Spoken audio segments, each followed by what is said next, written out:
What stopped you from ending your own life? I rescued Samoyed. I got her when she was 1 and she was so mistreated when I picked her up that I thought she would never be a normal dog. Loves people but wants to unalive/nip at the legs then run away crying of every dog she meets. Over the first few years she got a lot better and has lived with a few dogs but is still chronically anxious. Cries a lot, can only be at your feet, hates being left alone. I was also an alcoholic and addict when I got her and I left her at home with my former housemates a lot. In retrospect this haunts me. She was just sitting around waiting for me to return all the time. Towards the end of my active addiction, and third time trying to get clean, I had decided to end it all. I was in a crappy relationship, had no real job or life or purpose. I had 50 Valium, a bottle of cheap vodka and some blood pressure meds. I drank most of the vodka and was sitting on my bed crying and getting it all together. She does this thing when you're patting her where she puts her paw over your hand/wrist. I think it's to keep you in place but it's very funny. I was sitting there weeping with all the meds in front of me. I'd written the notes, I'd apologized to her and promised her my parents would look after her and I'd made my peace with it to an extent.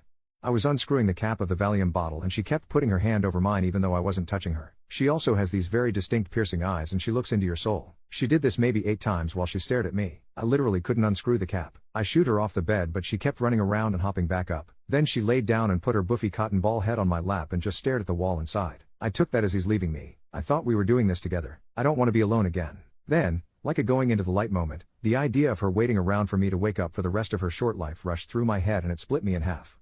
That gave me a tiny glimmer of purpose that I had lost.